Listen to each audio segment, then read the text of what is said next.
ассалому алейкум бинандагони гиромӣ. Нашри муфассали барномаи иттилоотии ахборо мустақиман аз телевизиони Тоҷикистон манзуратон мегардад. Дар студия бо шумо Саид Мухаррам Шарифзода ва Наргиз Шарифзода. Имрӯз дар барнома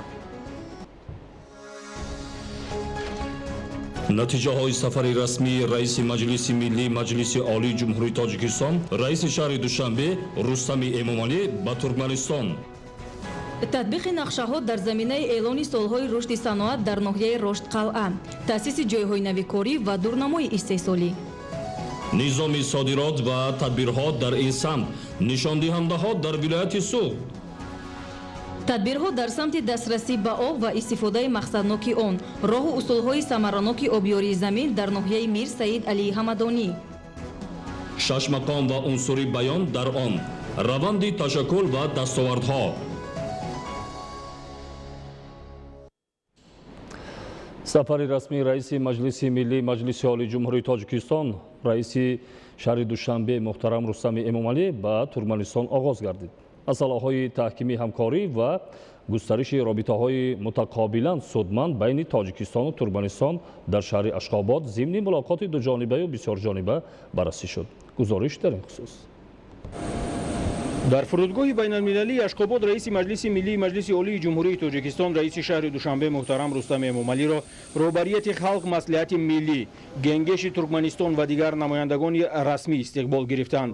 худи ҳамин рӯз дар девони халқ маслиҳатии Туркманистон мулоқоти раиси маҷлиси миллии маҷлиси олии ҷумҳурии Тоҷикистон, раиси шаҳри Душанбе муҳтарам Рустами Эмомалӣ бо раиси халқ маслиҳатии миллӣ, генгеши Туркманистон муҳтарам Гурбангулӣ Бердимуҳаммедов доир гардид. дар оғози мулоқот раиси маҷлиси миллии маҷлиси олии ҷумҳурии Тоҷикистон, раиси шаҳри Душанбе муҳтарам Рустами Эмомалӣ муҳтарам Гурбангулӣ Бердимуҳаммедовро ба муносибати оғози фаъолият ба ҳайси раиси халқ маслиҳатии миллӣ, генгеши Туркманистон муборакбод намуда, паёми шодбошии бародарона ва таманниёти неки президенти ҷумҳурии Тоҷикистон, пешвои миллат муҳтарам Эмомалӣ Раҳмонро расониданд. таъкид шуд ки имрӯзҳо раванди рушди бо муваффақияти муносибатҳои шарикии стратегии Тоҷикистон ва Туркманистон дар ҳама арсаҳои ҳамкорӣ маҳз ба шарофати иродаи сиёсии роҳбарияти олии ду кишвар ҷараён дорад. муҳтарам Рустами Эмомалӣ изҳори итминон намуданд ки бо саъю талошҳои муштарак сатҳи ҳамкориҳои байниполаментии ду кишвар низ ба сатҳи шарикии стратегӣ расонида мешавад. дар вохӯрӣ дурнамои робитаҳои байниполаментӣ ва рушди муносибатҳои ҳамкорӣ бо халқ маслиҳатии миллӣ, генгеши Туркманистон, инчунин ҷанбаҳои муҳими ҳамкории ду кишвар дар бахшҳои тиҷоративу иқтисодӣ, нақлиётиву транзитӣ, фарҳангиву гуманитарӣ ва масъалаҳои дорои аҳамияти байналмилалию минтақавӣ баррасӣ гардид. бо қаноатмандӣ таъкид гардид ки ҳаҷми гардиши мол дар соли 2021 нисбат ба солҳои пешин 3 маротиба афзоиш ёфта, ин тамоил дар соли ҷорӣ низ нигоҳ дошта шудааст. дар ин ҷода баландбардоштани самаранокии кори комиссияи муштараки байниҳукуматӣ оид ба ҳамкории тиҷоративу иқтисодӣ ва илмиву техникӣ аз масъалаҳои афзалиятдор ҳисобида шуд. ҳамчунин қайд карда шуд ки дар бахшҳои энергетика, нақлиёт ва саноат пешравиҳои назаррас ба мушоҳида мерасанд. ҷиҳати густариши робитаҳои фарҳангиву гуманитарӣ пешниҳод гардид ки миқдори бурсияҳои таълимӣ аз ҳарду ҷониб зиёд карда шуда, масъалаи ташкили рӯзҳои фарҳанги Туркманистон дар Тоҷикистон дар вақтҳои наздик мавриди баррасӣ қарор дода шавад. дар робита ба ҳамкорӣ ва ҳамоҳангсозии муштараки мавқеъҳо доир ба масъалаҳои мубрами минтақавию байналмилалӣ, аз ҷумла дар доираи Созмони Милали Муттаҳид, Иттиҳоди давлатҳои мустақил ва ғайра, изҳор гардид ки Тоҷикистон ташаббуси роҳбарияти Туркманистонро оид ба таҳияи стратегияи Созмони Милали Муттаҳид ки ба татбиқи чораҳои энергетикаи камкарбон нигаронида шудааст, дастгирӣ менамояд. вобаста ба вазъи нооромии аксар кишварҳои минтақа таъкид гардид ки тамоили мураккабшавии вазъи сиёсӣ ва иҷтимоию иқтисодӣ, инчунин таҳкимёбии мавқеи гурӯҳҳои мухталифи террористиву экстремистӣ ташвишовар аст. дар чунин вазъият ҷонибҳо ҳамоҳангсозии тадбирҳои амниятиро барои муборизаи муштарак алайҳи таҳдидҳои глобалии имрӯза ба монанди терроризм, экстремизм, ҷинояткории муташаккили фаромилӣ, аз ҷумла муомилоти ғайриқонунии маводи нашоовар зарур шумориданд. дар ҳошияи сафари расмии худ дар Туркманистон, раиси маҷлиси миллии маҷлиси олии ҷумҳурии Тоҷикистон, раиси шаҳри Душанбе муҳтарам Рустами Эмомалӣ бо раиси маҷлиси миллии генгеши Туркманистон Гулшат Мамедова мулоқот намуданд. дар рафти мулоқот масъалаҳои афзалиятноки рушди ҳамкории дуҷониба, аз ҷумла тавсеаи робитаҳои байнипарламентӣ мавриди баррасӣ қарор дода шуданд. ҷонибҳо изҳори қаноатмандӣ намуданд ки ҳамкориҳои судманди байнипарламентӣ ба густариши муносибатҳои дӯстонаи мардуми ду кишвар мусоидат менамоянд. зимни мулоқот дар атрофи дигар масъалаҳои афзалиятдори дуҷониба мубодилаи афкор анҷом дода шуд. سفر رسمی رئیس مجلس ملی مجلس عالی جمهوری تاجیکستان رئیس شهر دوشنبه محترم رستم امامعلی در ترکمنستان ادامه دارد. از جریان سفر در نشرهای منبع اخبار به شما اطلاع خواهیم داد. امروز ساعت ریاستی رئیس مجلس نمایندگان مجلس عالی جمهوری تاجیکستان محمد طاهر زاکرزاده جلسه نوبتی اجلاسی سیوم مجلس نمایندگان مجلس عالی جمهوری تاجیکستان دعوت ششم برگزار گردید. در اجلاسی سازشنامه بین حکومت جمهوری تاجیکستان و حکومت فدراسیای روسیه درباره از جانب فدراسیای روسیه رسانیدن کمک به بازگشت مالیوی به جمهوری تاجیکستان برای مقصدهای ساختمان دیدبانگاه سرحدی، لایحه قانون جمهوری تاجیکستان آید به وارد نمودن تغییر و الوه ها به قانون جمهوری تاجیکستان درباره نوتریت دولتی، لایحه قانون جمهوری تاجیکستان آید به وارد نمودن الوه ها به قانون جمهوری تاجیکستان درباره روزهای عید و لایحه قانون جمهوری تاجیکستان آید به وارد نمودن تغییر و الوه ها به قانون جمهوری تاجیکستان درباره تنظیم دولتی حاصلخیزگردانی زمین‌های تعیینات کشاورزی مورد بررسی قرار گرفت. در اجلاسی تاکید گردید که با لایحه قانون جمهوری تاجیکستان آید به وارد نمودن الوه ها به قانون جمهوری تاجیکستان درباره روزهای عید به ماده 2 قانون عمل کننده وارد نمودن الوه پیش بینی شده. طبق آن 15 مارس روز عمومی جهانی حمایت حقوق استعمال کنندگان و 1 ایون یعنی روز تأسیس یابی اجنسی نظارت مواد نشاور نزد پرزیدنت جمهوری تاجیکستان همچون روز کارمندان مقامات نظارت مواد نشاور به حیث عید معین کرده شده است. لایحه قانون جمهوری تاجیکستان آید به وارد نمودن الوه ها به قانون جمهوری تاجیکستان درباره روزهای عید به کنستیتوسیای جمهوری تاجیکستان و باب 5 قانون جمهوری تاجیکستان درباره سندهای معیاری حقوقی مطابق می باشد. برنامه اخبار ادامه می‌دهیم.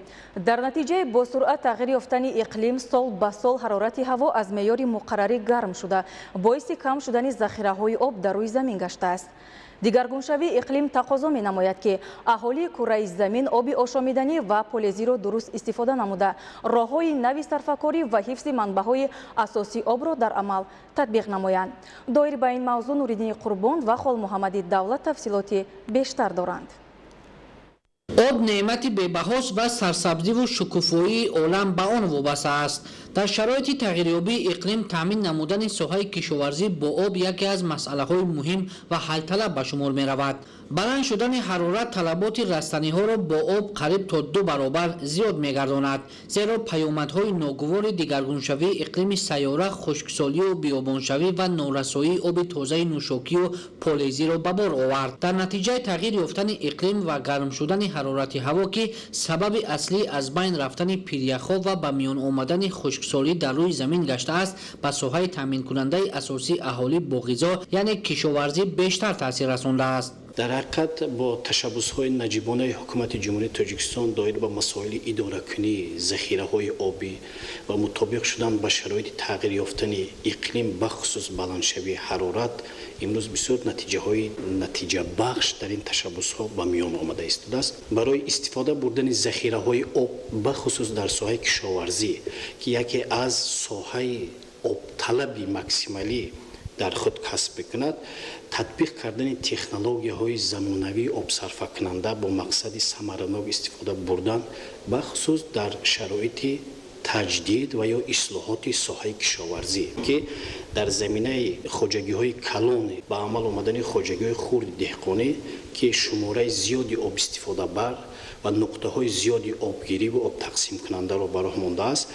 با این مقصد که ما یکی از راه های حل و مطابق شدن به شرایط تغییریابی اقلیم که عامل اساسیشان این درست به راه ماندن ذخیره های آب می باشد. در دوره 10 ساله بین المللی عمل آب برای رشد استوار سالهای 2018-2028 یکی از مسئله های مهم این استفاده درست و عاقلانه آب به شمار می رود. عالمان توصیه می دهند که در شرایط تغییریابی اقلیم استفاده ثمرناک آب و حفظ منبع های تشکلیابی آن جاری نمودن مکانیزم نوی فعالیت را تقاضا دارد. زمین های کش شده باید با اصول قطرگی آبیاری کرده شوند تا که آب ثمرناک استفاده برده شود و تلفات بیهوده آن نیز پیشگیری گردد. نه تنها جمهوری تاجیکستان حوزه بحر ارال این 5 دولت آسیا را به عمل میگیرد 90% آن طریق جویک‌های مقرری آبیاری کرده می شود که در نتیجه آن آب پرتویی زیاد آب بخارشوی زیاد و طلب‌های تکنیکی به میان آمده است. با مقصد از بین بردن همین نارسایی‌ها عالمان یک قطار تکنولوژی‌های آبصرف کننده را از قبیل آبیاری قطرگی که چکر کپلینگ سیستم میگیم بسیار معمول است. به خصوص امروز جمهوری تاجیکستان در سمت باغ پروری در سمت آبچکاری زیرات‌ها براه ماندگی است. آبیاری زیر خاکی هست که آب کم صرف میکنند و نوری‌ها را طریق این اصول متمرکز به زراعت با طور ثمراناک مساعدت می‌کند و در آینده نزدیک علاقه امیدوار هستند هم قسمتی عالم ها هم متخصصان استحصالی علاقه تا 30% زمین های استفاده شونده جمهوری تاجیکستان با این اصول های نهایت آب صرف کننده عملی خود در راه مانده شود. حالا در جمهوری تاجیکستان باغ‌های نوبنیاد با اصول قطرگی آبیاری کرده می شوند و این تدبیر باید در آینده بیشتر به راه مانده شود تا که آب پالیزی ثمراناک و به منفعت استفاده شود. در روند تغییر یافتن اقلیم عالمان ساحه برای تامین نمودن رشد منبع ساحه کشاورزی و رویاندن حاصل بلند راههای مطابق سازی را با جاری نمودن تکنولوژی پیشرفته در سمت استفاده ثمراناک آب و آفریدن تخمی‌های به گرمی تاب‌آور را به منفعت می‌دانند. علاقه عالمان جمهوری تاجیکستان به واسطه در سمت اداره کردن ذخیره‌های آب نتیجه‌های نظررس دارند و در حفظ محیط زیست برای برقرار کردن منبع‌های ذخیره‌های آبی کوشش و تلاش‌های به واسطه خودشون به راه ماندگی هستند و اینچنین فاکولتت گیدرومتری دانشگاه اگراری تاجیکستان هم برای تامین امنیت آذوقه‌واری از جانب عالمان همون نوع‌های سرحاصل نوع‌های استواری که در ساحه کشاورزی بخصوص زراعت‌های کشاورزی هستند برای مطابق شدن با نمو حرارت بلند در منطقه‌های جنوبی ما علاقه کارها را به راه ماندگی هستند برای درست به راه ماندن استفاده ذخیره‌های آبی تکنولوژی‌های آب صرف کننده در ساحه کشاورزی یک کارهای خوب و نتیجه بخش به راه ماندگی است. به طور وسیع استفاده نمودن اصول آبیاری قطرگی میتواند در آینده به صرفه و مقصدناک استفاده شدن آب و ذخیره آن زمینه گذارد. نوریدین قربان، خال محمدی دولت، شاکر سعیدов برای برنامه اخبار. در ناحیه میر سعید علی حمدانی با دستگیری حکومت جمهوری تاجیکستان در 3 دهات دوردست اهالی با آب تازه نوشاکی تامین گردید. ادامه موضوع در گزارش سید جعفری محمدعلی و خورشید نادرخان. در دوره عملی گشتن اقدام و تشبس‌های پیشوای ملت پرزیدنت جمهوری تاجیکستان محترم امومالی رحمان اومید به حل مسئله دسترسی به آب تازه آشامیدنی در ناحیه میر سعید علی حمدانی ولایت خطان با دستگیری حکومت جمهوری تاجیکستان و تطبیق لایحه در جماعت دهات چوبک که ساکنان یک دهه سالیان زیاد از نارسایی آب نوشاکی تنقیسی می‌کشیدند با بنیاد انشاءات نوی ساحه اهالی با آب تازه نوشاکی تامین کرده شد. در دهه چوبک جماعت چوبک با مبلغ 2,30,000 سومانی چای عمودی کنده شده و اهالی این دهه آب نوشاکی کشانده شد. در این دهات برای با آب تازه نوشاکی تامین نمودن بیش از 240 خودجگی در برابر ساختن چای عمودی، آب انبار بنیاد و اگریگات‌های نوی آبکشی نصب گردیده همزمان در حدود دهه خطای اساسی آب نوشاکی کشیده شده است. برای حل چنین مشکلات و تحکیم انفراستراکچور دهات با دستگیری حکومت جمهوری تاجیکستان و همکاری با شریکان رشد در دهه سیراب جماعت دهات پنجاب ناحیه نیز انشاءات آبرسانی با خرج بیش از 300,000 سومانی نوسازی گردیده به 120 عائله دهه مذکور آب نوشاکی تامین کرده شد. در ادامه از وسعت چنین تدبیرهای آبادانی و برطرف نمودن مشکلات اجتماعی ساکنان در ناحیه میر سعید علی حمدانی با دستگیری حکومت جمهوری تاجیکستان مقامات اجرایی حکومت دولتی جلب صاحبکاران و همکاری با شریکان رشد در دوام یک سال اخیر در 3 دهات ساکنان 7 دهه دوردست با آب نوشاکی تامین کرده شده است. در سالهای صاحب استقلالی در کارخانه آب تامین کنی ناحیه نیز طبق لایحه انشاءات آبرسانی پورا نوسازی گردیده امروز در برابر اهالی مرکز ساکنان یک چند دهه جماعت دهات مهنت آباد ناحیه نیز از جانب کارخانه مذکور با آب نوشاکی تامین کرده می شود. کارخانه ما با 4310 مشتری 39 идораи бюджетӣ ва 86 идораи худматмавзудот шаҳрнома баста аҳолии шаҳраки Москва, як қисмат деҳаи Панҷоб, Чӯбек ва аҳолии ҷамоати деҳоти Миннатобод, деҳаҳои Гулободу, Навободу ва як қисмат деҳаи Миннатободи ҷамоати деҳоти Миннатободро бо оби тозаи бо хокҳои хилор безараргардошта таъмин намояд. Дар тавозуни корхона 8 чойи амодӣ мавҷуд буда, 6 тои он ҷамоати шаҳраки Москва ва 2 тои он ҷамоати деҳоти Миннатободро бо оби тозаи нӯшокӣ таъмин намояд. дар ноҳияи Мир Саид Алӣ Ҳамадонӣ корхонаи давлатӣ фаръии истифодабарии оби нӯшокии деҳот низ амал мекунад ки дар тавозуни ин корхона 8 адад иншооти обрасонӣ буда, он ба зиёда 6000 муштариён хизмат мерасонад. дар доираи амалӣ гаштани барнома ва иҷрои нақшаи чорабиниҳо бахшида ба истиқболи ҷашни 35-солагии истиқлоли давлатии Ҷумҳурии Тоҷикистон дар ноҳия бо ибтикори мақомоти иҷрои ҳукумати давлатӣ бояд дар 2 деҳот маҳаллаҳои навбунёд бо оби нӯшокӣ таъмин карда шавад. дар ҷамоати дашти гулло дар деҳаи фазли набӣ бояд аз деҳаи Файзобод ба масофаи 12 километр об кашонда шавад. ҳамчунин дар деҳаи сайроби ҷамоати Панҷоб бояд ки манораи баландфишор аз нав таъмир карда шуда, як чой амудӣ ки ҳозир дар ҳолати корӣ нест ба кор дароварда шавад. ин иқдом дар доираи 10-солаи байналмилалии амало барои рушди устувор роҳандозӣ гардида, дар ин замина бояд марҳила ба марҳила дар ноҳия таъминоти аҳолӣ бо оби тозаи нӯшокӣ пурра беҳтар карда шавад. бахшида ба ҷашни 35-солагии истиқлолияти давлати Ҷумҳурии Тоҷикистон дар доираи эълон гардидани солҳои 2022-2026 солҳои рушди саноат дар ноҳияи Руштқалъа бо дастгирии ҳукумати Ҷумҳурии Тоҷикистон ва шарикони рушд бунёди корхонаи коркарди муоинаи бузҳои ангорӣ дар арафаи анҷомёбӣ қарор дорад. гузориш дар ин хусус.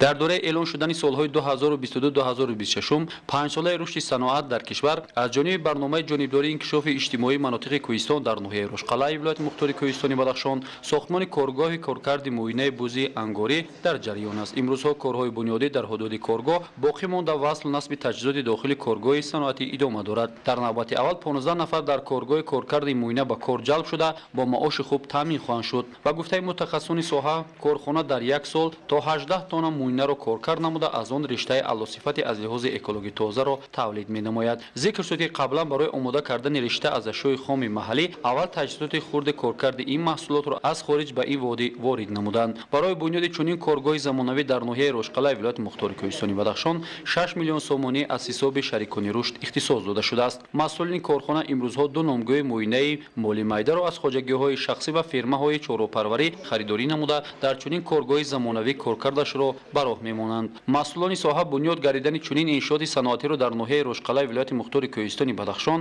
ба манфиати чорвадорон бозгӯӣ карда қариб 80% ашёи хоми ин корхона аз ҳисоби хоҷагиҳои чорвапарвари ноҳияи Рӯшқалъа дастрас ва харидорӣ мешавад. минбаъд масъулони ин коргоҳ метавонанд ашёи хомро аз ноҳияҳои вилоят харидорӣ карда фаъолияти онро дар ҳама фасли сол таъмин намоянд. айни замон васти 20 дастгоҳи ресандагӣ аз ҷумҳурии мардуми чин ворид ва васлу насб шуда 8 дастгоҳи истеҳсоли давлатҳои пешрафтаи ҷаҳон низ дар корхона рӯ ба кор аст. корҳои сохтмонӣ дар коргоҳи саноатӣ аз моҳи августи соли 2020 шурӯъ шуда дар майдони 0.6 гектар замин доман густурда корҳои тахту ҳамворкунӣ ва сабзу хӯрамгардонӣ ҳудуди коргоҳ идома дорад. бунёд шудани чунин корхонаҳои саноатӣ дар шаҳру ноҳияҳои вилояти мухтори Кӯҳистони Бадахшон ба манфиати кор буда дар содироти маҳсулоти ватанӣ ба хориҷ аз кишвар мусоидат менамояд. риштаи омодакардаи ин коргоҳ дар бозори ҷаҳонӣ аллакай харидори худро пайдо карда дар сурати ба кор даромадани корхона бо иқтидори пурра имкон медиҳад ки ашёи хомро аз давлатҳои ба мо дӯсту ҳамсоя харидорӣ ва дар чунин корхона коркар карда содироташро васеъ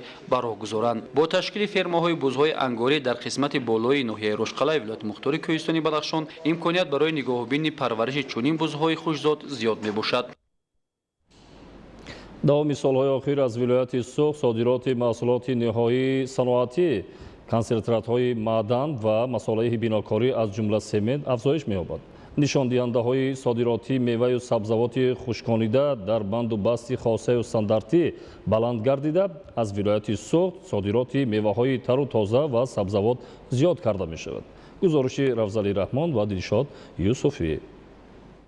бо татбиқи барномаи стратегияҳои давлатӣ дар шаҳру ноҳияҳои вилояти Суғ дар самти таъсиси корхонаҳои коргоҳҳои саноатӣ, коркарди ашёи хому маҳсулоти кишоварзӣ, рушди боғу тоқпарварӣ ҳаҷму номгоҳи маҳсулоти содиротӣ меафзояд ва ҷуғрофияи содирот васеъ мегардад. истеҳсолкунандагони соҳибкорони вилояти суғд бо ширкату доираҳои тиҷоратии беш аз 50 кишвари хориҷӣ равобити иқтисодию тиҷоратӣ дошта, дар ҳамкориҳо афзоиши ҳаҷми содироти як қатор маҳсулот ба назар мерасад. дар маҷмӯи умумии маҳсулоти содиротӣ молу маҳсулоти истеҳсоли корхонаҳои саноатӣ, саноати коркарди меваю сабзавот ва маҳсулоти кишоварзӣ ҳиссаи асосиро ташкил медиҳад. бо афзоиши талабот содироти консентрати маъдани кӯҳӣ, семент, нахи пахта, калобаи пахтагин, либосҳо аз матои пахтагин ва кишварҳои хориҷӣ афзуда ба роҳ монда шудани содироти оби маъданӣ, оби рангаи ташнагишикан, афшураи хуч ё настаран, қиём аз меваҳои табиӣ аз дастоварди соҳибкорони ватанӣ дар истеҳсоли ин қабил маҳсулоти табиию аз нигоҳи экологии тоза аз оби шаффофу тозаи чашмаҳои кӯҳӣ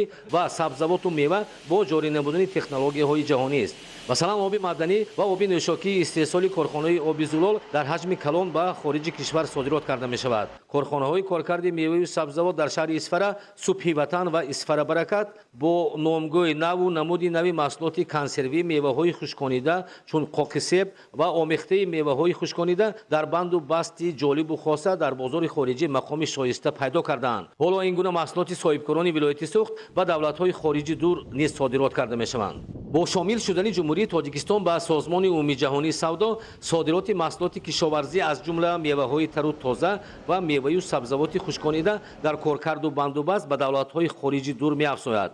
дар содироти зардолу дигар анвои меваҳои тару тоза ва хушконида ширкати зардолу ва компанияи ноҳии ашт маъруф мешавад, зеро дар ин ширкат дар асоси технологияҳои муосир коргоҳи коркарди меваи тар бо сартхона сохта шуда, сара кардани мева аз рӯи андоза ба стандартҳои ҷаҳонӣ мутобиқ карда, сифату маҳсулнокии интиқоли меваи тару тоза баланд бардошта шудааст. пӯлод ашуров ва соҳибкорони ватанӣ бар он эътимод доранд ки сифату стандарти мева нигоҳу талаботи бозори хориҷаро ба меваҳои тару тоза ва хушконида зиёд кардааст. инро иштирок дар намоишгоҳу форумҳои ҷаҳонии муаррифии молу маҳсулот собит месозанд. ширкати зардолу ва компания содироти зардолуи тару тозаи навъҳои пешпазаки боғоти ноҳии ашро ба хориҷи кишвар оғоз намуданд. аз вилояти суғд ҳаҷму номгӯи содироти дигар анвои меваю сабзавот чун сиёҳолу, гелос, лимӯ, хурмо, хуч, настаран ва чормағзи заминӣ меафзояд. дар истеҳсоли 4 нави гелос боғдорони боғи миллии ваҳдат бо таъсиси боғи намунавӣ ва мевааш хушсифату стандартӣ имконияти содироти доранд. дар вилояти суғд таи солҳои охир ҳаҷми содироти пиёзи барвақтӣ афзоиш дода мешавад. соли ҷорӣ кишоварзони шаҳру ноҳияҳои вилояти суғд аз ҳисоби кишту парвариши пиёз дар масоҳати 3000 гектар имкон доранд то 18-20 000 тонна пиёзи барвақтӣ содирот намоянд. кишоварзони ноҳияҳои бобоҷон ғафуров, спитамен, зафаробод ва ҷабборрасулов имконияти зиёди содироти пиёзи барвақтӣ доранд. маҳсулоти тайёр ба монанди карам, помидор, бодаринг, сирпиёзро ба бозори дохилӣ ва ҳам беруна пешниҳод карда истодем. талабот ба ин намуди зироатҳо аз хориҷи кишвар ниҳоят зиёд мебошад. зироати пиёз бошад, нашунамои он хело хуб аст. дар майдони 400 гектар кишт гузаронида шудааст ва рӯзҳои наздик аллакай мо маҳсулоти аввалини пиёзро ба хориҷи кишвар ба содирот намудан оғоз менамоем. имрӯз аз вилояти суғд содироти сабзавот вусъат дошта, аз ҷумла аз истгоҳи ҷабборрасулови роҳи оҳани тоҷикистон интиқоли шабонарӯзии пиёзи барвақтӣ ҷараён дорад.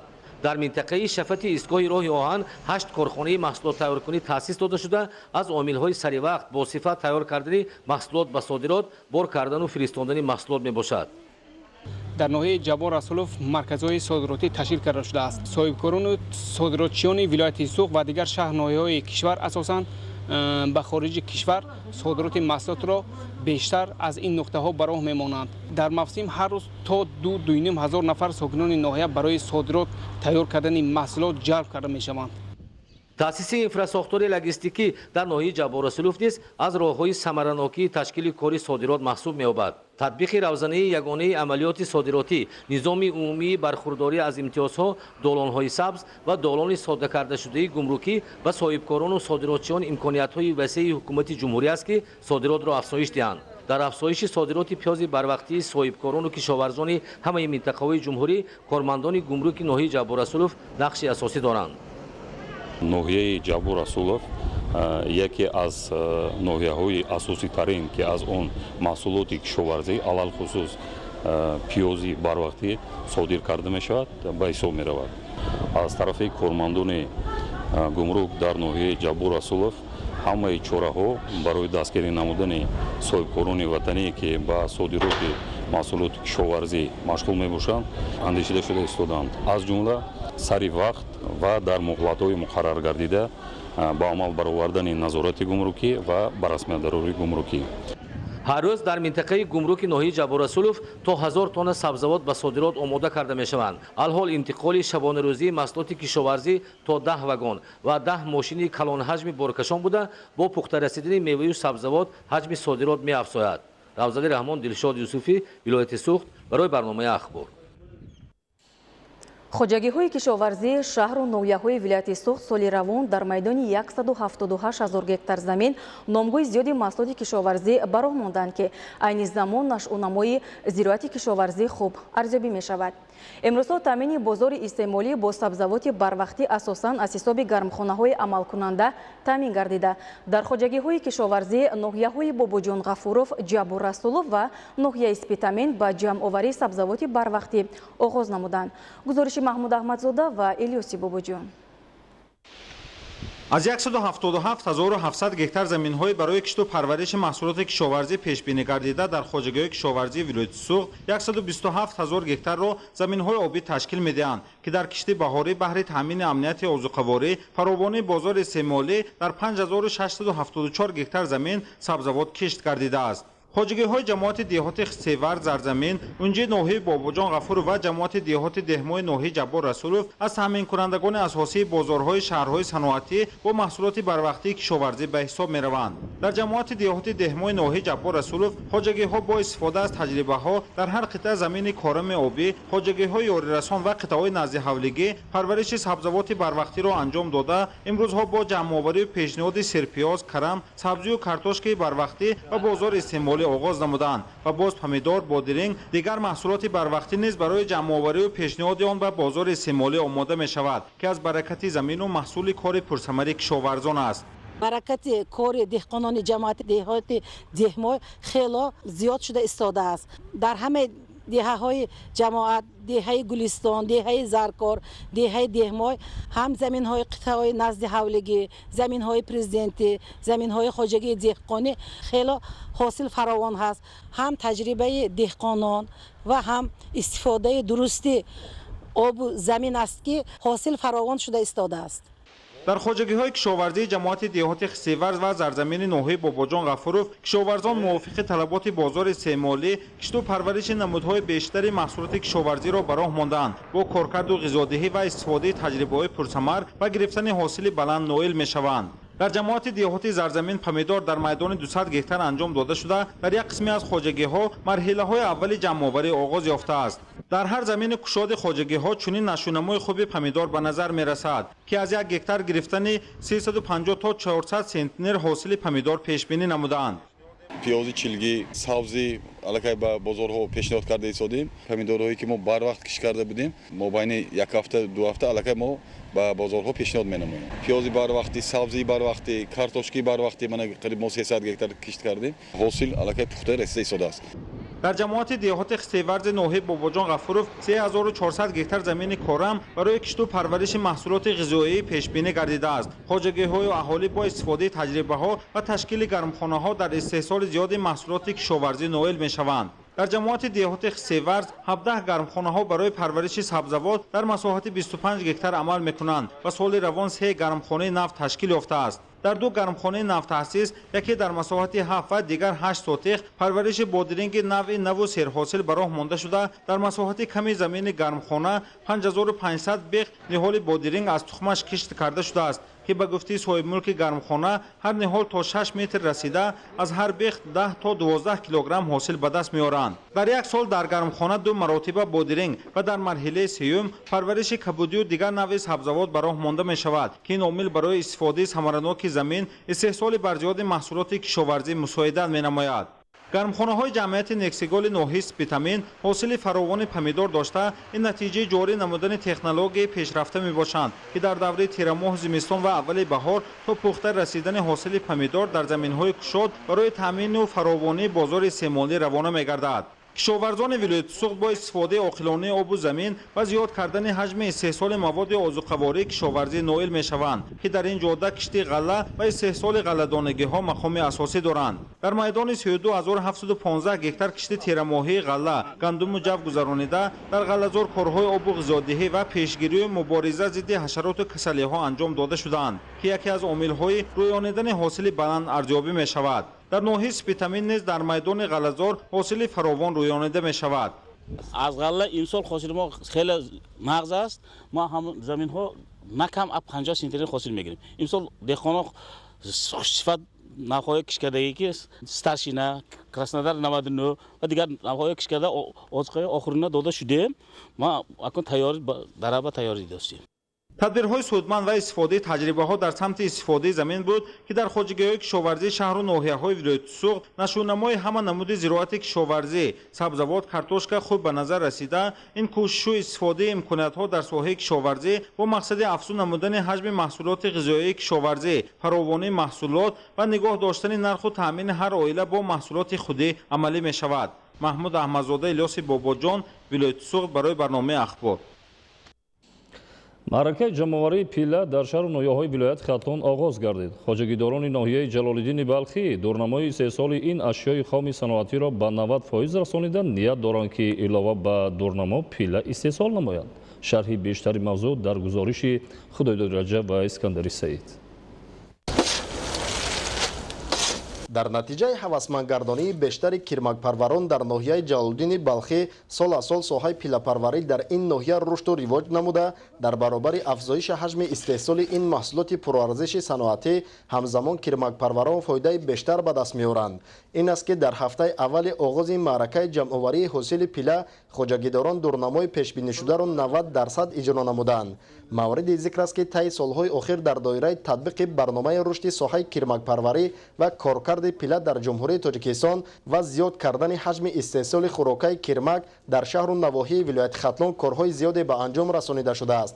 тавре масъулони соҳа иброз медоранд, бо назардошти талаботи рӯзафзуни бозори ҷаҳонӣ ба маҳсулоти абрешимӣ дар ҷумҳурии Тоҷикистон ба васеъ намудани масоати заминҳои тӯдзор барои хӯроки кирмак аҳамияти бештар дода мешавад. сокинону хоҷагидорони ноҳияи Ҷалолиддини Балхӣ дар самти кирмакпарварӣ таҷрибаи бисёрсола дошта, ҳамасола бо гирифтани ҳосили фаровон дар таъмини корхонаҳои саноатӣ бо ин ашёи хом саҳми муносиб мегузоранд. тибқи дурнамо ин мавсим дар ноҳия бояд 35 тонна маҳсулот истеҳсол карда шавад. аллакай то имрӯз 30 тоннаи он ҷамъоварӣ кардашуда дар нуқтаи қабул нигоҳ дошта мешавад. имсол барои пилапарварони ноҳияи Ҷалолиддини Балхӣ зиёда аз 1090 қутии кирмак дастрас гардида буд ки дар натиҷаи заҳмати шабонарӯзӣ деҳқонон боварӣ доранд ки нақшаи истеҳсоли пиларо барзиёд иҷро менамоянд. зикр гардид ки дар мавсими имсола масъулони соҳа ба ҳар килограмм пилаи истеҳсол кардашуда 15 сомонӣ пардохт карда истоданд ки аз ин иқдом кирмакпарварон қаноатманд мебошанд. мо саҳмдорони хоҷагӣ Сафар Ҷумаев якним қитъи кирмак гирифтем. аз аввалинҳо шуда нақшаро ба иҷро расонидем. сари ҳар 1 килограмм 15 сомонӣ додан. хеле кӯмак шуд ба оилаи мо бениҳоят рӯҳбаран гардидем. дар оянда мехоҳем 2 қитъи кирмаки зоидтар бигирем. тибқи иттилоъ барои таъминоти хӯрокаи пила дар ҳудуди ноҳияи Ҷалолиддини Балхӣ зиёда аз 20 000 дарахтони туд мавҷуд аст ки ин барои эҳтиёҷоти кирмак кифоя мебошад. ҳамзамон бо мақсади дар оянда афзудани истеҳсоли пила соли ҷорӣ дар ҳудуди кооперативи истеҳсолӣ ба номи Турахон Эсанқулов 21 500 бех ниҳолони туд чинонида шуд ки 10 000 онро аз хориҷи кишвар ворид намуданд ва майдони тӯдзори ноҳия 2 гектар зиёд карда шуд. тавре зикр гардид, дар мавсими имсола пилапарварони хоҷагии тухмипарварӣ ба номи Сафар Ҷумаев, Ниёз Маҳмад Бегов ва Турахон Эсанқулов саҳми аз ҳама бештар дошта, то имрӯз нақшаи солонаро зиёда аз 90% иҷро намуданд. мо саҳмдорони хоҷагӣ ба номи Ниёз Маҳмад Бегов имсол 135 қити тухми кирмаки зоти хитоӣ гирифтем ва онро бо сифати нағд зинда карда ба кирмакпарварон тақсим кардем. ҳозир нақшаи хоҷагӣ ба 90% расидааст ки дар рӯзҳои наздик бо сари баланд аз уҳдаи нақшашон мебароянд. ман ҳамчун ки як кирмакпарварӣ ҳамон хоҷагӣ аз 2.5 қитъи кирмак 120 кило пилаи хушсифат ба пункти қабул супоридам. пӯшида нест ки дар солҳои пеш яке аз сабабҳои коҳиш ёфтани ҳаҷми истеҳсоли пила ин нобоварии кирмакпарварон аз пардохти саривақтии ҳаққи заҳмати онҳо буд ва аз сӯи дигар пилапарварон ҳавасманд намешуданд. ҳаминак давоми 2-3 соли охир дар баробари боло рафтани нархи пилаи истеҳсолшуда ҳамзамон кирмакпарварон аз ҷониби харидорони ин маҳсулоти хоми саноатӣ ҳавасманд гардонида мешаванд. худойдоди раҷаб, искандари саид барои барномаи ахбор. идомаи ахбор. Шашмақом чун қуллаи баландтарини санъати мусиқии тоҷик дар рушди тафаккури инсоният нақши муҳим дорад. санаи 12 май аз мақоми давлатӣ гирифтани ансамбли давлатии шашмақоми Кумитаи телевизион ва радиои назди ҳукумати ҷумҳурии Тоҷикистон 22 сол сипарӣ мегардад. ба ин муносибат имрӯз дар Кумитаи телевизион ва радио чорабинии фарҳангӣ баргузор гардид. гузориши Оишаи Саттор. аз мақоми давлатӣ гирифтани ансамбли давлатии шашмақоми ба номи Фазлиддин Шаҳобови Кумитаи телевизион ва радиои назди ҳукумати ҷумҳурии Тоҷикистон расо 22 сол сипарӣ мегардад. бо ин мақсад имрӯз дар Кумитаи телевизион ва радиои назди ҳукумати ҷумҳурии Тоҷикистон чорабинии тантанавӣ баргузор гардид. дар оғози чорабинӣ аз ҷониби роҳбарияти Кумитаи телевизион ва радиои назди ҳукумати ҷумҳурии Тоҷикистон ба якчанд нафар овозхонҳои ансамбли шашмақом ифтихорнома ва мукофот тақдим гардид. фарҳангу ҳунар як рукни тамаддуни башарӣ буда дар заминаи меросу суннатҳои миллӣ ва дастовардҳои халқу миллатҳо рушд меёбад. миллати тоҷик бо фарҳангу тамаддун ва санъати олии аз ниёгон мерос гирифтаи худ тавонист ки дар миёни оламиён шӯҳратманд гардад ва бо дастовардҳои фарҳангии хеш дар рушду такомули тамаддуни умуми башарӣ саҳмгузор бошад. санъати мусиқӣ падидаи нодир ва арзишманди ҳаёти иҷтимоӣ мебошад ки дар рушди маънавии ҷомеа нақши муҳим дошта ҷузъи қавии фарҳанг, омили бузурги хештаншиносӣ ва муассиртарин муаррифгар барои ҳар миллат маҳсуб меёбад. яке аз ин намуди санъати миллӣ ин санъати шашмақом мебошад ки он ҳамчун қуллаи баландтарини санъати мусиқии тоҷик дар рушди тафаккури инсоният нақши муҳим дорад. тавре асосгузори сулҳу ваҳдати миллӣ пешвои миллат президенти ҷумҳурии Тоҷикистон муҳтарам Эмомалӣ Раҳмон таъкид доштанд шашмақом достони муҳташами савту калом аст ки дар навоҳои он беҳтарин ва олитарин орзуву пиндорҳои неки аҷдодони мо таҷассум гардиданд. дар гузашта ниёгони мо дар баробари дигар пажӯҳишҳо ҳамзамон ба санъати мусиқӣ, назарияи илми мусиқӣ ва созҳои мусиқӣ таваҷҷӯҳи зиёд доштанд ва осори илмию назариявии ниёгони мо то имрӯз мақоми хоса доранд. мероси мусиқии суннатии тоҷик шашмақом дар тӯли қарнҳои зиёд чун як асари силсилавии шаклан мураккаб вале хусусияти касбӣ дошта рушду мукаммал мегардид ва аз насл ба насл ба таври шифоҳӣ дар шакли анъанаи зинда тавассути низоми суннатии устоду шогирд интиқол меёфт. маҳз бо ибтикори асосгузори сулҳу ваҳдати миллӣ пешвои миллат президенти ҷумҳурии Тоҷикистон муҳтарам Эмомалӣ Раҳмон дар ассамблеяи 92-юми ЮНЕСКО 11 ноябри соли 2003 мусиқии классикии шашмақом ҳамчун шоҳкории мероси шифоҳӣ ва ғайримоддии инсоният ва қуллаи баландтарини мусиқии суннатии тоҷикон эътироф гардид. маҳз соҳиби истиқлолӣ барои рушди ин санъати нодири миллати тоҷик саҳифаи наверо боз намуд. ҳамасола чуно анъана бахшида ба рӯзи шашмақом чорабиноии фарҳангӣ дар тамоми гӯшаву канори кишвар баргузор мегардад ва мо низ ки давомдиҳандагони кори устодону бузургон ҳастем ва ҳамчун меросбари шашмақом фахр аз соҳиби истиқлолӣ худ мекунем ва дар қатори дигар шашмақомсароёни Тоҷикистон мо низ ҳар сол барномаи консертии худро баргузор менамоем ки албатта ин ҳам пост доштани мероси фарҳангии халқи тоҷик аст ва ҳам шод сохтани мухлисон ва дӯстдорони мусиқии шашмақом. дар ин радиф бо мақсади такмили минбаъдаи анъанаҳои фарҳанги мусиқии халқи тоҷик дар заминаи арзишҳои асили санъати мақомхонӣ, тарбияи ҷомеа дар рӯҳияи эҳтиром нисбат ба мероси маънавии ниёгон ва ба ифтихори 50-солагии ансамбли шашмақоми ба номи Фазлиддин Шаҳобови Кумитаи телевизион ва радиои назди ҳукумати ҷумҳурии Тоҷикистон соли 2000 бо фармони президенти ҷумҳурии Тоҷикистон дар бораи инкишофи минбаъдаи санъати шашмақомсароӣ дар جمهوری تاجیکستان از 12 می سال 2000 به انسامبل شش مقامی به نام فضلالدین شهابوی کمیته تلویزیون و رادیوی نزد حکومت جمهوری تاجیکستان رسما مقام دولتی داده شد و همه ساله 12 می همچون روز شش مقام اعلان گردید که این یک قدم استوار و مشخص در سیاست فرهنگی رهبریت تاجیکستان صاحب استقلال محسوب می‌یابد. عایشه ستار، بهادرستان، اخبار. در اتفاق نویسندگان تاجیکستان دایر به حیات و فعالیت ایجادی شاعر خلقی تاجیکستان دارنده جایزه دولتی تاجیکستان به نام رودکی و پایه‌گذار ادبیات نوین تاجیک برای کودکان نویسنده و دراماتورگ میرسید میرشکر بزم شعر و غزل دایر گردید. گزارش ابراهیم نظرآزاده.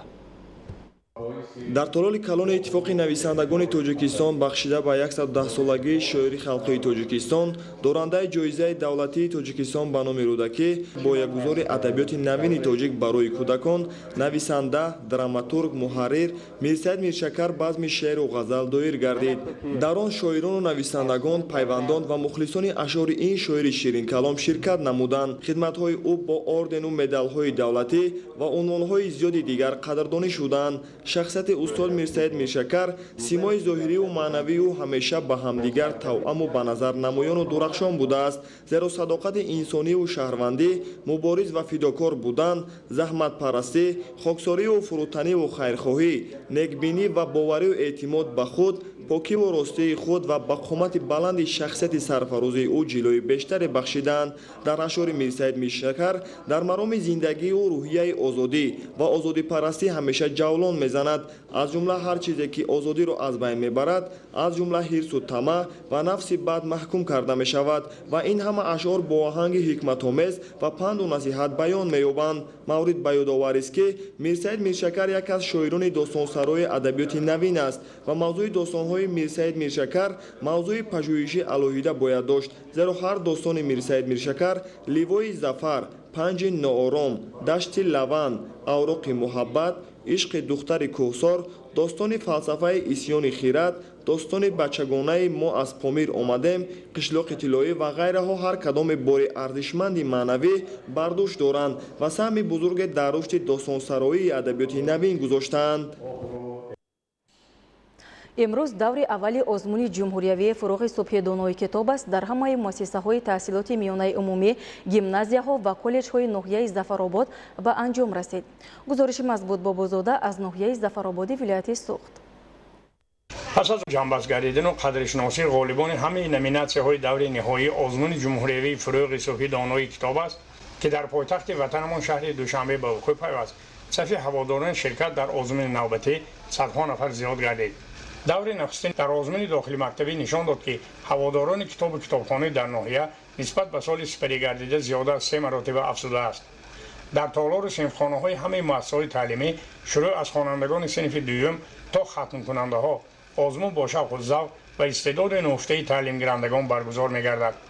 همه از روی 5 نامینه برآمد کرده عاید به خواندن و حفظ نمودن 10 کتاب و از یاد نمودن قصه و داستان‌ها، شعر و چستان‌ها و پند و اندرز نیاگان نزد حکمان از حساب آموزگاران ورزیده و خوش‌سلیقه دبیرستان‌ها انتخاب گردیده نمونه‌ها قرائت کردند. پیش می‌گردد که جنبه سپاسفید دور نهایی آزمون جمهوریوی فروغ صبح دانای کتاب است. در سال گذشته به کل آموزگاران و محصلین مؤسسات ابتدایی و عالی کسبی تعلیمی تاثیر مثبت رسانیده صف اشتراکداران را در همه نومیناسی‌ها به مراتب زیاد می‌گرداند. از جانب دیگر در برگزاری دور نخستین داخلی مکتبی آزمون جمهوریوی فروغ صبح دانایی کتاب است.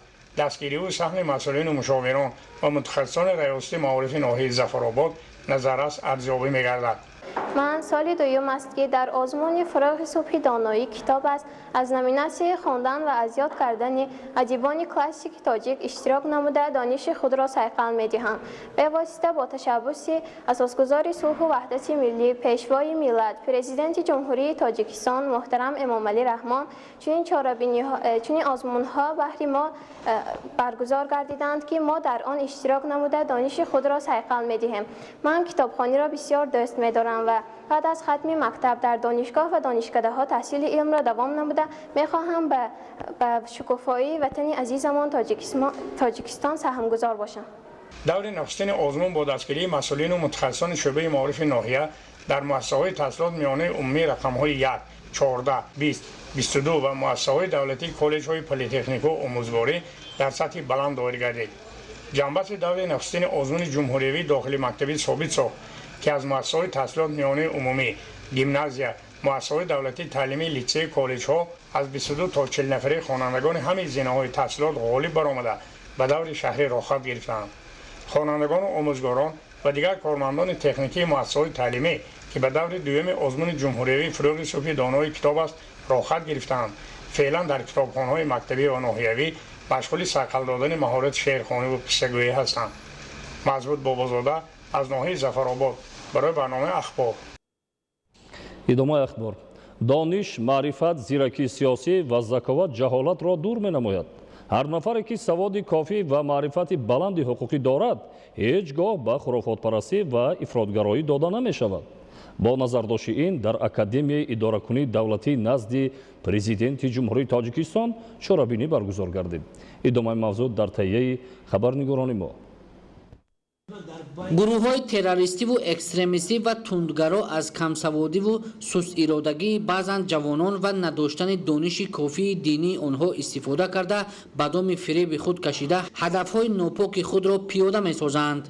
با مقصد بلند برداشتن معرفت حقوقی و پیشگیری بعضن از جوانان ناآگاه به گروه‌های افراطگرا در اکادمی اداره‌کنی دولتی نزد پرزیدنت جمهوری تاجیکستان ملاقات برگزار گردید. تاکید کرده شد که تروریسم و اکستریمیسم در زمان معاصر به امنیت سیاره تهدید و خطرهای نو را به میان آورده است. متاسفانه هستند جوانانی که از نداشتن دانش کافی دینی و معرفت کامل انسانی به فریب و نیرنگ سرکردگان گروه‌های تروریستی باور کرده به صف آنها می‌پیوندند. تروریسم و اکستریمیسم یکی از خوف و خطرهای جهانی معاصر پذیرفته شده امروز جامعه جهانی را در تعلق آورده است و مخصوصا باید گفت که پدیده مذکور یعنی تروریسم و اکستریمیسم یعنی از یکدیگر تفاوت کننده نیست هستند. اکستریمیسم ضمیمه می شود که تروریسم به وجود بیاید، برای به وجود آوردن خود عملهای تروریستی شرایط را مهیا می سازد. وقتی تروریسم باشد این پیش از همه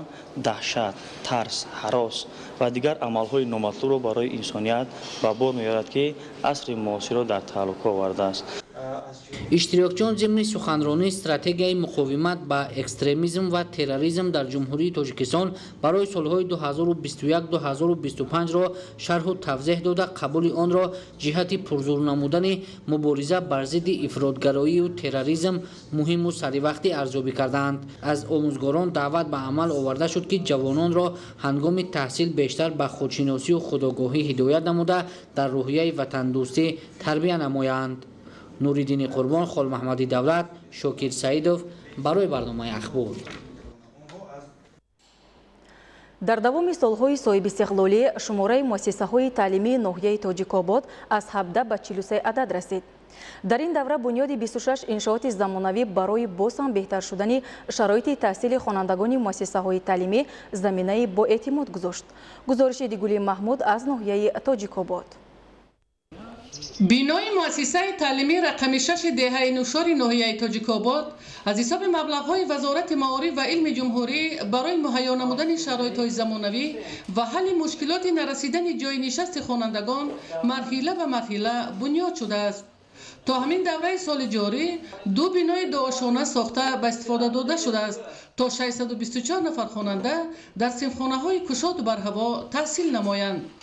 در شفت مؤسسه تعلیمی ساختمان بینای سیوم و تالار ورزشی ادامه داشته بیشتر مصالح ساختمانی دسترس شده است تا کارهای ساختمانی در مهلت پیش بینی شده انجام داده شود.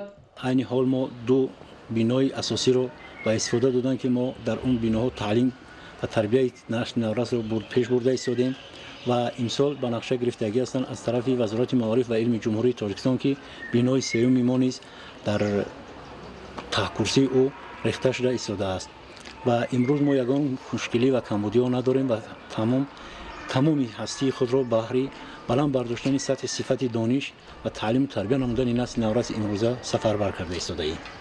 бинои муассисаҳои таълимӣ дар ноҳияи тоҷикобод вобаста ба шароити маҳал ва талаботи муассисаҳои таълимӣ бо ҷои нишаст бунёд шуда биноҳои дуошона ва синфхонаҳои кушоду бар ҳаво, кабинетҳои фаннӣ, толори варзишӣ ва шабакаи алоҳидаи гармдиҳӣ бо ангишт ва нерӯи барқ иборат мебошад.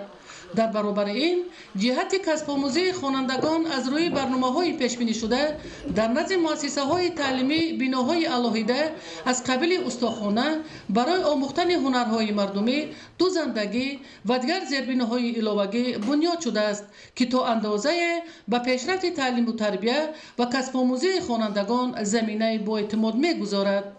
мо омӯзгорони ноҳияи тоҷикобод аз ғамхориҳои пешвои миллат президенти ҷумҳурии тоҷикистон муҳтарам Эмомалӣ Раҳмон хеле ҳам миннатдорем, зеро давоми солҳои соҳибистиқлолӣ шумораи мактабҳо аз 17 адад ба 43 адад расида зиёда аз 8414 ҷойи нишаст омода гардидааст.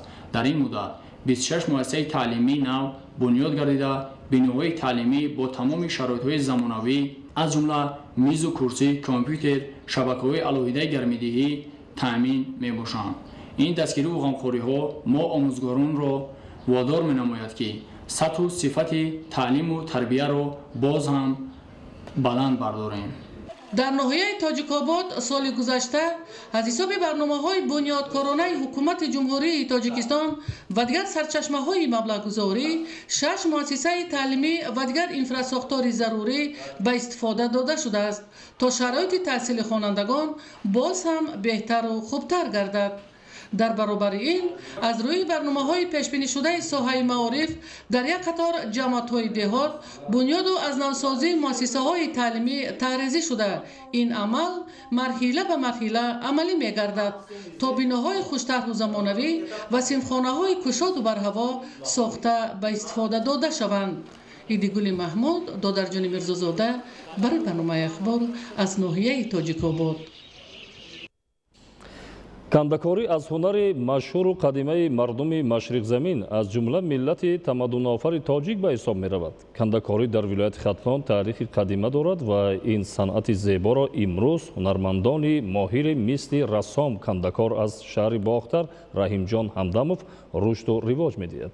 шарҳи бештари мавзӯъ дар таҳияи ҳамкоронамон. кандакорӣ санъати волову ифодагари хушбахтиву зебоипарастӣ ва аз дорандаи сарвати бузурги маънавӣ будани меросбарони ин ҳунари қадимиро нишон медиҳад. ҳамин тавр ин санъати зебову серталабгор дар ҳама давру замонҳо тавассути ҳунармандони чирадаст аз даст ба даст ва аз насл ба насл боқӣ мондааст. Раҳимҷон Ҳамдамов аз соли 1976 ба ҳунари кандакорӣ, гаҷкорӣ, рассомӣ, наққошӣ машғул буда ҳунари волои дастии эшон дар 10-15 давлатҳои рӯи олам муаррифӣ гардидааст. ин марди ҳунарманд то имрӯз ҳунари хешро идома дода садҳо шогирдон низ тайёр намудааст ва ҳунари дастии эшон диққати сайёҳони дохилу хориҷро ба худ ҷалб намудааст.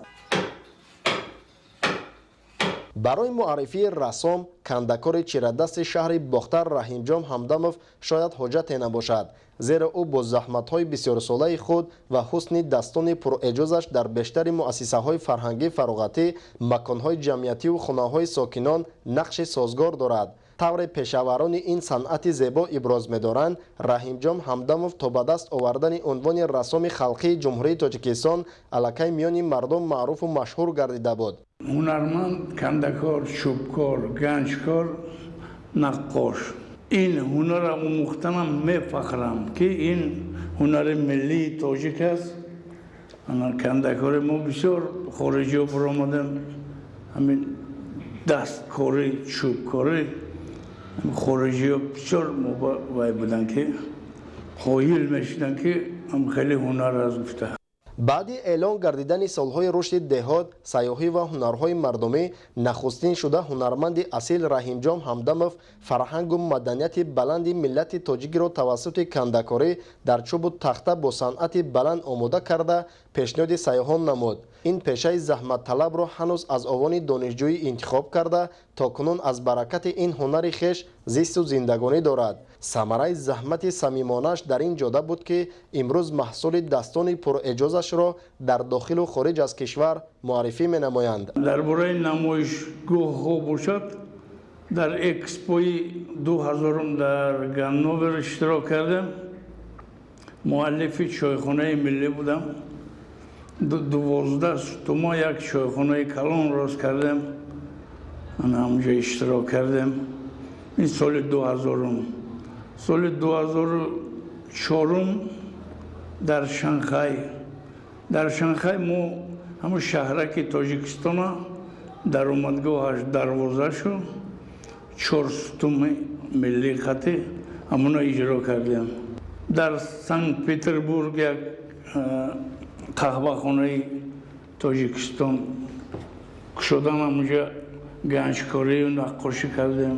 раҳимҷон ҳамдамов дар заминаи иттифоқи рассомони вилояти Хатлон коргоҳе бо номи наққош Хатлон таъсис дода, дар баробари фароҳам овардани шароити созгори истеҳсолӣ ҳамчунин шогирдони зиёдеро тарбия намуда истодааст. дар ин боргоҳи ҳунар дастпарварони раҳимҷон дар баробари санъати наққошиву кандакорӣ 10 номгӯи ҳунарҳои гуногуни мардумиро аз бар мекунанд. ҷаҳонгир ғоибов як тан аз шогирдони раҳимҷон ҳамдамов бо ёдоварӣ аз ҳунарҳои пурзаҳмати рассомию кандакорӣ, оромтабъию сабру таҳаммул дар мушкилиҳои ҳунаромӯзиро омили зуҳури ҳунармандони ҷавон дар ин ҷода мешуморад. натиҷаи саъю кӯшиши ҳунаромӯзони ҷавон ва сахтгириҳои устоди онҳо аст ки сол ин ҳунарҳо дар маркази вилояти Хатлон шаҳри бохта рушду ривоҷ ёфта, харидорону ҳаводорони онҳо ба маротиб зиёд мегардад. аз майдаким шогирд шудам ба устоз ҳамдамов раҳимҷон ки мана то ҳозир ҳамон қад чизҳои омӯхтам ва бо ҳоло ҳаст ки чизое ки ман намедонам мехоҳам ёд гирам. маҳз бо дастгириҳои бевоситаи ҳукумати ҷумҳурии Тоҷикистон ки истеҳсоли дастӣ аз ҳама намуди андозҳо озод шудаанд, ҳунармандони кишварро роҳбаланд намуда аз ин иқдоми пешгирифтаи роҳбарияти олии мамлакат изҳори миннатдорӣ менамоянд. маҳсули дастии ҳунарманди асил раҳимҷон ҳамдамов ки бо маҳорати баланд омода карда шудааст, бо зебоии хос ва санъати баланди рассомию кандакорӣ таваҷҷӯҳи бинандаро ба худ ҷалб месозад. худойлоди Раҷаб, Искандари Саид барои барномаи ахбор. бо иқдоми раёсати кор бо занон ва оилаи мақомоти иҷроияи ҳокимияти давлати вилояти Хатлон бахшида ба рӯзи байналмилалии оила таҳти унвони оила пойдевори устувори давлат ва ҷомеа дар шаҳру ноҳияҳои вилояти Хатлон як силсила чорабиниҳои фарҳангӣ маърифатӣ ва суҳбату вохӯриҳои судманд ҷараён дорад. ҳамкорони мо дар ин хусус гузориш омода карданд. дар ноҳияи кушониён бахшида ба рӯзи байналмилалии оила чорабинии вилоятӣ таҳти унвони оила пойдевори устувори давлат ва ҷомеа мебошад баргузор гардид ки дар қисмати тантанавии он мудирони бахшу шӯъбаҳои кор бо занон ва оилаи ҳамаи шаҳру ноҳияҳои вилоят, масъулини ноҳия, бахши сабти асноди ҳолати шаҳрвандӣ, оилаҳои рӯзгордида, оилаҳои ҷавон, ҷавонон ва сокинони ҷамоатҳои шаҳраку деҳоти ноҳия ширкат намуданд. таҷриба нишон медиҳад ки парокандашавии оилаҳо ва бесаробону аз тарбият дур мондани фарзандон даст ба ҷинояту ҷинояткорӣ задани насли ҷавон ва шомил шудани онҳо ба ҳар гуна гурӯҳҳои тундраву ифротгаро маҳз аз камсаводиву гумроҳии насли наврас рух медиҳад ки ин боиси ташвишу нигаронӣ мебошад.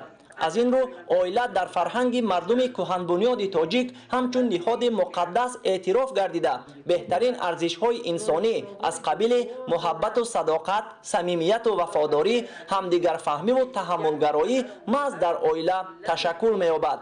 дар идомаи чорабинии оила пойдевори устувори давлат ва ҷомеа мебошад иштирокчиён ва меҳмонон аз ҳунарҳои мардумӣ дидан карда бо ҳунару маҳорати кадбонугӣ ва ҳунармандии бонувони ноҳияи кушониён аз наздик шиносоӣ пайдо намуданд. дар қисмати дигари чорабинӣ ки аз ҷониби бахши кор бо занон ва оила ва бахши сабти асноди ҳолати шаҳрвандии ноҳияи кушониён роҳандозӣ гардида буд, оилаҳои намунавии рӯзгордида, оилаҳои ҷавону навхонадорон ширкат дошта бобати бунёди оилаи солим, ҳамдигарфаҳмиву садоқат ва тарбия намудану ба воя расонидани фарзандони ҷисману рӯҳан солиму хештаншинос суҳбатҳои созанда вақт анҷом доданд. дар вазъияти муносиб аз ҷониби масъулини бахши сабти асноди ҳолати шаҳрвандии ноҳияи кушониён ба якчанд оилаҳои навбунёд шаҳодатномаҳои ақди никоҳ ва модарони тифлони навзод шаҳодатномаҳои таваллуд ба таври ройгон ва тӯҳфаҳои хотиравӣ тақдим карда шуд.